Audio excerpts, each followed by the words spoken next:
خشوع و خضوع سے پڑھوں سب نمازیں، نہ بھاری ہوں فجر و عشاء یا الہی۔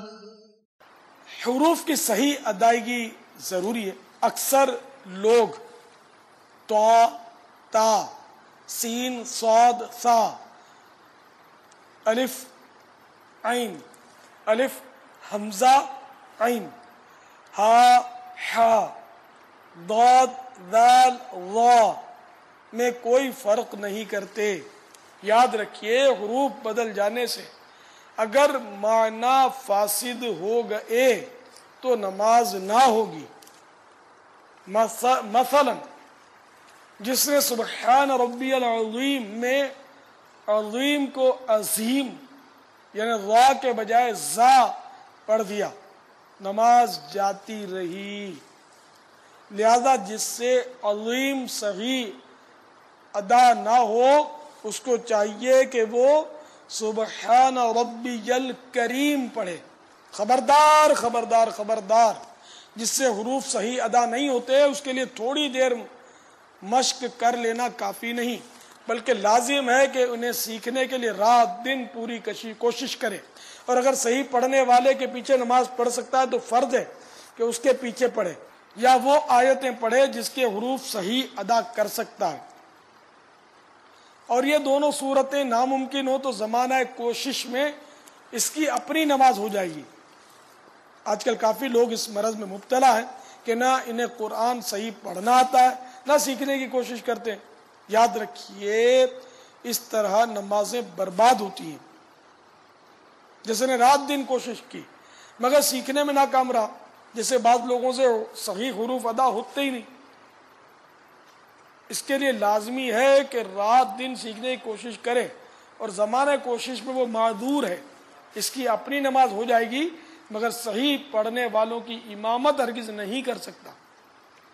ہاں، جو حروف اس کے اپنے غلط ہیں وہی دوسروں کے بھی غلط ہوں تو زمانہ کوشش میں ایسوں کی امامت کر سکتا، اور اگر کوشش بھی نہیں کرتا تو خود اس کی نماز ہی نہیں ہوتی، دوسرے کی اس کے پیچھے کیا ہوگی۔ پیارے باپا جان، آپ کی یہ پیاری پیاری باتیں سن کر قرات کی اہمیت کا تو اندازہ ہو گیا۔ اب اپنی مصروفیات کی بنا پر، کاروباری مصروفیات تو بال بچوں کی وجہ سے، اب کیسے ممکن ہے کہ اپنی قرات درست کر لی جائے؟ واقعی وہ مسلمان بڑا بدنصیب ہے جو درست قرآن شریف پڑھنا نہیں سیکھتا۔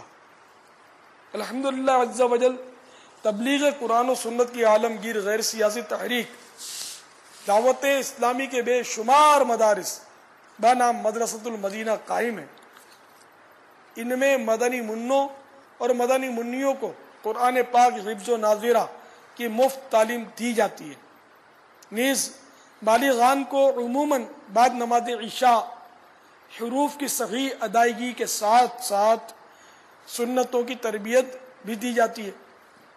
کاش تعلیم قرآن کی گھر گھر دھوم پڑ جائے، کاش ہر وہ اسلامی بھائی جو صحیح قرآن شریف پڑھنا جانتا ہے وہ دوسرے اسلامی بھائی کو سکھانا شروع کر دے۔ اسلامی بہنیں بھی یہی کریں، یعنی جو درست پڑھنا جانتی ہیں وہ دوسری اسلامی بہنوں کو پڑھائیں، اور نہ جاننے والیاں ان سے سیکھیں۔ انشاءاللہ عز و جل پھر تو ہر طرف تعلیم قرآن کی بہار آ جائے گی، اور سیکھنے سکھانے والوں کے لیے انشاءاللہ عز و جل ثواب کا انبار لگ جائے گا۔ یہی ہے آرزو، تعلیم قرآن عام ہو جائے، تلاوت شوق سے کرنا ہمارا کام ہو جائے۔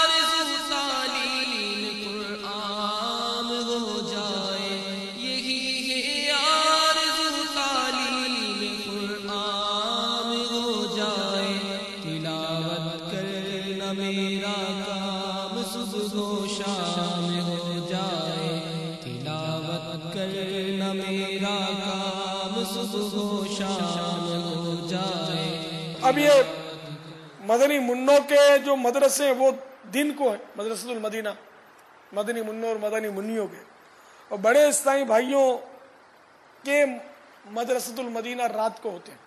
اسلامی بہنیں، بڑی اسلامی بہنوں کے بھی دن کے، لیکن اس طرح بھائیوں کے عموماً عشاء کے بعد کئی فجر کے بعد بھی لگتے ہیں، تو اس طرح وہ دن کے وقت سہولت اپنے حلقے کی اپنے علاقے کی سہولت کے مطابق دن میں مدرسۃ المدینہ میں پڑھیں، رات میں پڑھیں، اور رات کو بہت مختصر 41 منٹ کا مدرسۃ المدینہ عام طور پہ قائم ہوتا ہے، اور ایسے مدرسے شاید ہزاروں ہوں گے مدرسۃ المدینہ کے نام سے دعوت اسلامی میں، جہاں بالغان کو تعلیم دی جاتی ہے اور بالکل مفت، مدنی منوں اور منیوں کے بھی مفت ہوتے دن کو. تو یہ اس میں آپ ضرور سیکھ لیجئے. اور یہ بتا دوں کہ یہ لوگوں کی غفلت و دوری کی وجہ سے اتنے مختصر مدرسے ہیں، رات دن کوشش کرنی ہے. تو یوں سمجھو کہ 41 منٹ میں آپ کو طریقہ بتا دیا جائے گا کہ اس کا مخرج یہ ہے اور اس کو اس طرح ادا کرنا ہے. اب آگے آپ کو دن رات اس پر لگے رہنا ہے. جب تک آپ ہاتھ دھو کر کسی کام کے پیچھے نہیں پڑتے ہوں گے اس وقت تک کام ہوتا نہیں. تو اس میں بھی آپ کو لگن اور دھن ہونی چاہیے. بعض عیسائی بھائی ملتے ہیں کہ میرے مخارج درست نہیں ہوتے، تو بعض کیا مجھے تو بے شمار ملے کہ میرے مخارج درست نہیں ہوتے، اتنے عرصے سے قاعدہ پڑھتا ہوں مجھے یاد نہیں ہوتا، قاعدے پر ہی ہوں ابھی تک.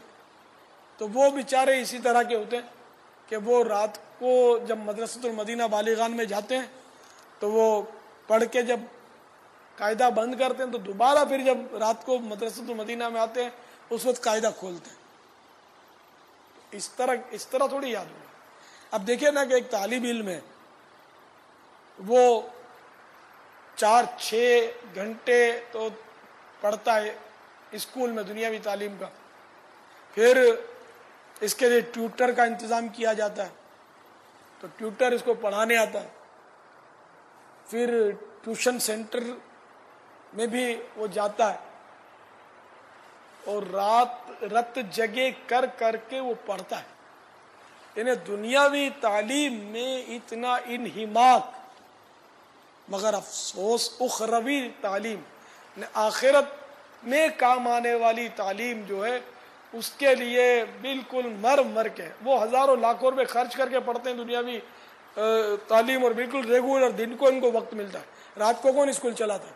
دینی کو تو پڑھتے ہیں، لیکن اور کالج بھی دینی کو ہوتے ہیں، رات کو نہیں ہوتے نا کالج، یہ بھی دن کو ہوتے ہیں. تو دنیاوی تعلیم ساری دن کو، سب وقت ان کے پاس ٹائم ہی ٹائم.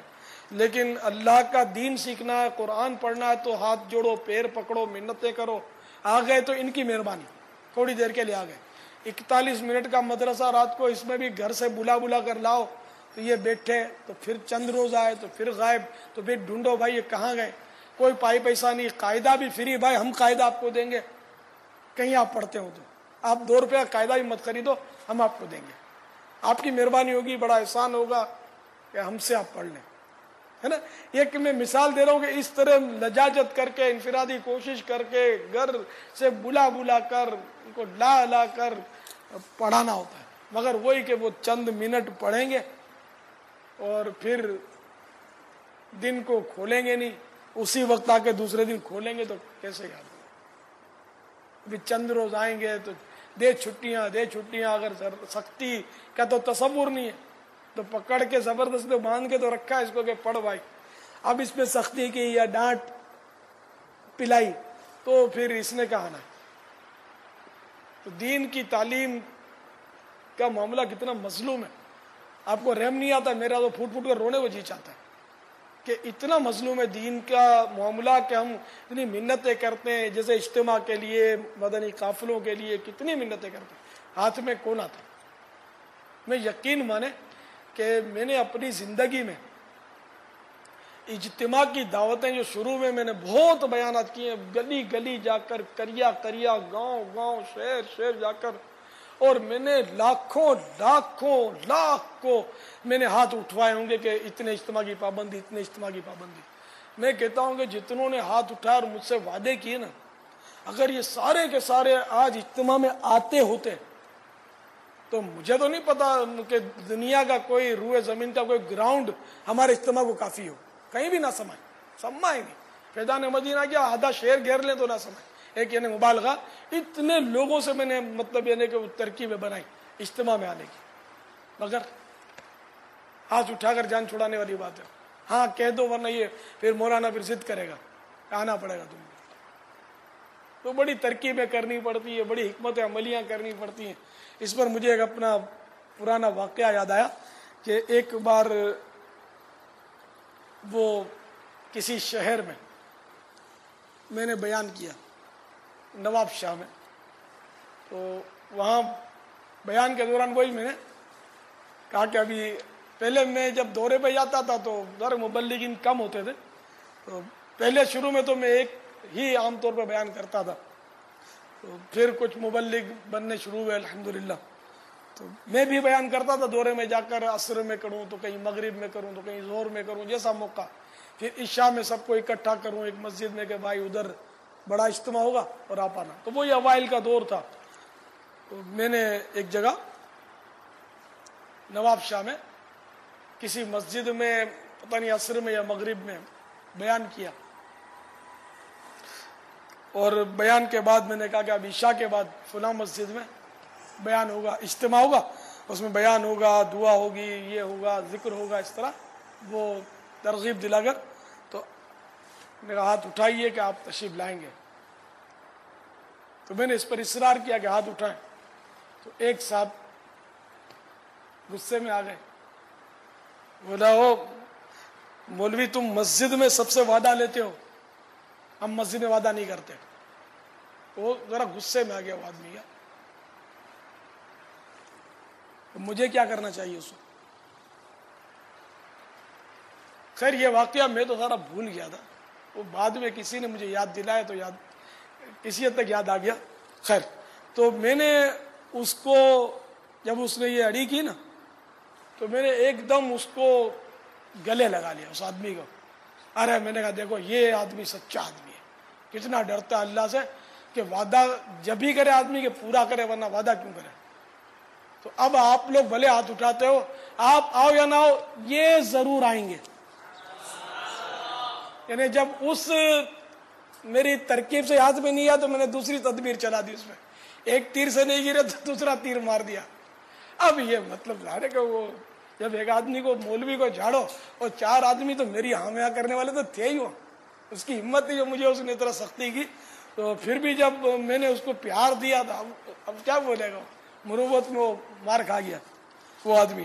اچھا تو پھر وہ جو رات کو اجتماع ہوا نا تو واقعی وہ آدمی آگے بیٹھ گیا, اور مجھے جس نے واقعہ بتایا اس نے کہا کہ اس آدمی کو میں نے دیکھا کہ وہ سارا انہیں کا اجتماع میں آخر تک رہا اور دعا میں پھوٹ پھوٹ کے رو رہا تھا. نعرہ تکبیر, اللہ, نعرہ رسالت, یا رسول اللہ, نعرہ غوثیہ. یا غوث آدم دستگیر. میرے پاس نواب شاہ میں جو رہتے تھے مختار کار ہوتے ہیں کچھ, ایک عہدہ ہے سرکاری, وہ سندھ میں ہوتا ہے یہ عہدہ, بڑا عہدہ ہے شاید. تو ایک مختار کار میرے پاس کچھ آدمیوں کے سمرا ملنے آئے, اور انہوں نے مجھے واقعہ بتایا کہ میں موجود تھا اس بیان میں اور تمہارے ساتھ یہ واقعہ پیش آیا, اور تم کو جس نے مطلب ذلیل کیا سب کے سامنے, تم نے اس کو گلے لگا کر پتہ نہیں کیا اس کو کیا کہ وہی آدمی آیا اجتماع میں اور پھوٹ پھوٹ کے رویا بھی. تو میں تم سے بڑا متاثر ہوا, مرید ہوں گا تو تمہارا ہوں گا. نمبر 4, رکوع. اتنا جھکنا کہ ہاتھ بڑھائے تو گھٹنے کو پہنچ جائے, یہ رکوع کا ادنا درجہ. پورا یہ کہ پیٹھ سیدھی بچھا دے. سلطان مکہ مکرمہ تاجدار مدینہ منورہ صلی اللہ تعالی علیہ وآلہ وسلم کا فرمان عظمت نشان ہے. اللہ عز و جل بندے کی اس نماز کی طرف نظر نہیں فرماتا جس میں رکوع و سجود کے درمیان پیٹھ سیدھی نہ کرے. بانی دعوت اسلامی اقبال کا ہمیں عرض ہے, پیٹھ سیدھی بچھا دے, اس سے کیا مراد ہے؟ گھٹنوں کو جب مضبوطی سے پکڑیں گے, انگلیاں پھیلا کر, اور کونیوں میں بھی بالکل خم نہ ہو, سیدھی ہو, اور گھٹنے بھی بالکل سیدھے ہوں, اور 4 انگل کا دونوں پاؤں میں فاصلہ ہو. اس طرح اہتمام کے ساتھ آپ اور کریں گے, اور سر بھی گردن کی سیدھ میں رکھیں گے, انشاءاللہ پیٹھ آپ کی بچھی رہے گی. اس کے لیے یہ کرنا ہوگا کہ جیسے بعض اسلامی بھائی اس طرح آپس میں دو اسلامی بھائی ترکیب بنائیں یا ایک اسلامی بھائی سب کو لائن میں کھڑا کر کے وہ اس کو مشق کروائے عملی. واللہ تعالی اعلم ورسولہ اعلم عز وجل وصلی اللہ تعالی علیہ وآلہ وسلم. صلو علی الحبیب. نمبر 5 سجود. سلطان مکہ مکرمہ تاجدار مدینہ منورہ صلی اللہ تعالی علیہ وآلہ وسلم کا فرمان عظمت نشان ہے: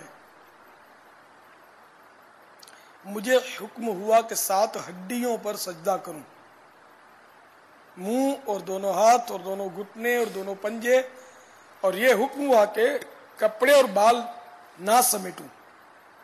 ہر رکعت میں 2 بار سجدہ فرض ہے. سجدے میں پیشانی جمنا ضروری ہے. جمنے کا معنی یہ ہے کہ زمین کی سختی محسوس ہو. اگر کسی نے اس طرح سجدہ کیا کہ پیشانی نہ جمی تو سجدہ نہ ہوگا.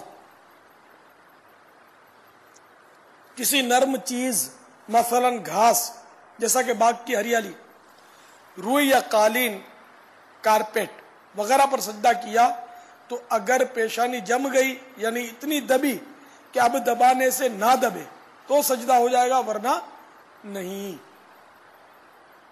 آج کل مساجد میں کارپیٹ بچھانے کا رواج پڑ گیا ہے، بلکہ بعض جگہ تو کارپیٹ کے نیچے مزید فوم بھی بچھا دیتے ہیں. کارپیٹ پر سجدہ کرتے وقت اس بات کا خیال رکھنا ہے کہ پیشانی اچھی طرح جم جائے، ورنہ نماز نہ ہوگی. اور ناک کی ہڈی نہ دبی تو نماز مکروہ تحریمی واجب الاعادہ ہوگی.